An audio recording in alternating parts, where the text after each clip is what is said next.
A federal jury in the Eastern District of Virginia awarded a $1.3 million judgment to plaintiff John Kinlaw against Armor Correctional Health Services Incorporated and Dr. Charles Nwaokocha, an Armor Health employee. Due to a state law that caps punitive damages at $350,000, Judge Robert Payne reduced the judgment to $1,058,671. Back in 2016, John Kinlaw was an inmate at Lunenburg Correctional Center, located in Victoria, Virginia. On November 19th of 2016, Kinlaw injured his hand while playing sports. Kinlaw reported to medical staff that he was in a lot of pain, and during the injury, he heard a pop. A nurse gave Kinlaw an ace bandage, some ice, and Motrin. 2 days later, an x-ray was taken of Kinlaw's hand, which confirmed that he had a fracture in his hand. Despite Dr. Nwaokocha learning of the fracture on November 22nd, he waited until November 30th of 2017 to put a makeshift splint on John Kinlaw's hand. And instead of sending Kinlaw to a specialist to have his bone set correctly, Dr. Nwaokocha simply told Kinlaw to come back and see him in 8 weeks. During that time frame, Mr. Kinlaw's condition became worse and the pain became so unbearable that he often had trouble sleeping. Mr. Kinlaw filed grievances and emergency medical requests, even stating in one of those documents that he feared he would become permanently disabled if he did not receive proper medical treatment for his fracture. After months of denied treatment by Dr. Nwaokocha and his medical staff, John Kinlaw finally received surgery on his hand in July of 2017, 9 months after the injury. But by then, it was too late. Until this day, John Kinlaw is permanently disabled in his right hand. Experts at Cleveland Clinic have stated that John Kinlaw may need to have his finger amputated to regain normal use of his right hand. Because of the medical malpractice and neglect in this case, the jury sided with Kinlaw and the law firm that represented Kinlaw, Neuxs, Derechos, Humanos, civil rights law firm out of Atlanta, Georgia.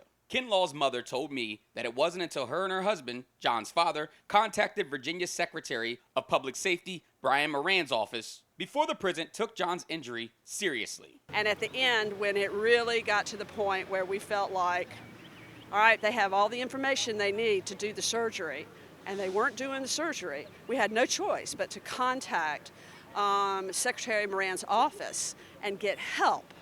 And once we did that, things started to come together pretty quickly, but unfortunately, that was what? July? Of something that had happened in November the year before. He finally got surgery, but it was about 9 or 10 days before he got out. Unfortunately, it was too little too late. Neuxs Services and Neuxs Derechos Humanos held a press conference in front of the federal courthouse in Richmond, Virginia, after yesterday's ruling.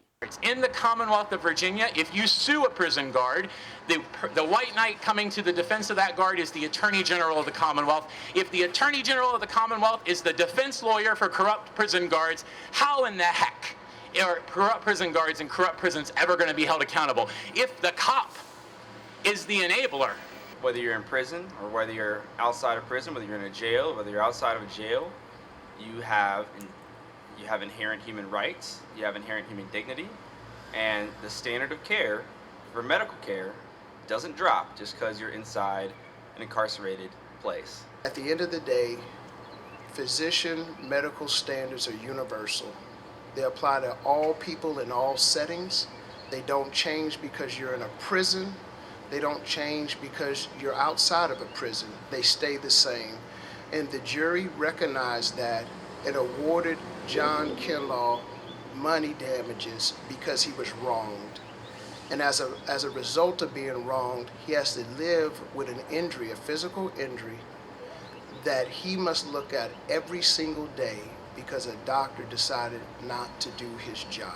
Kinlaw's family said they contacted Neuxs Services for help, and Neuxs connected them to Neuxs Derechos Humanos, a law firm that is funded by Neuxs Services Incorporated. Neuxs Services CEO Mike Donovan said this judgment should send a clear message to prison doctors and Virginia's blackface governor Ralph Northam and blackface attorney general Mark Herring. We've got a governor and an attorney general who pal around in blackface and then run to defend the guards that abuse the inmates. Governor, you want to apologize to black Virginians? Do something about those that you've mass incarcerated, those that you've corralled in unsafe state prisons. And then when something bad happens to them, you look the other way. It's not my problem. It's not my responsibility. Today the jury said, it is your problem. It is your responsibility. There are 1,051,000 reasons why it's your responsibility. And we're going to bring it to you, each and every case. You don't want to treat inmates with respect. You don't want to recognize the inherent worth and dignity. You don't want to protect civil liberties. That's fine. That's fine. You want to defend the corrupt prison guards. You want to defend the corrupt prisons. That's fine. We're here. We'll take up the mantle and we'll fight you every step of the way until you wake up and do your job. In this case, Neuxs, Derechos, Humanos, and Mr. Kinlaw defeated the odds. According to healthaffairs.org, approximately 70% of all malpractice claims brought against U.S. doctors and hospitals fail, in the sense that the patient recovers nothing. According to the American Association for Physician Leadership, only about 7% of medical malpractice cases get to the point of a jury trial. And according to clinical orthopedics and related research, the odds are stacked in favor of the physicians in any jury trial. Their study found that 80 to 90% of the time, juries rule in the physician's favor when there is weak evidence of medical negligence, and approximately 70% in borderline cases. And that juries even rule in the physician's favor 50% of the time in trials where there are cases with strong, clear-cut evidence of medical negligence.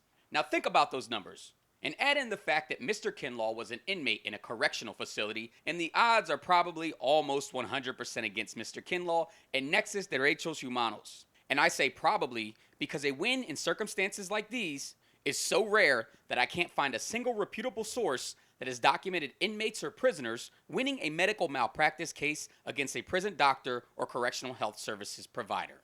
But yesterday, they prevailed against all odds, and Mr. Kinlaw got the justice he deserves. I feel heard. I feel like the jury of my peers understood and realized what I went through, and that it's not right to treat other human beings like that. And I just feel like I feel confirmed, and just that this shouldn't happen to people. In Richmond, Theodore Whitelow, breaking through news.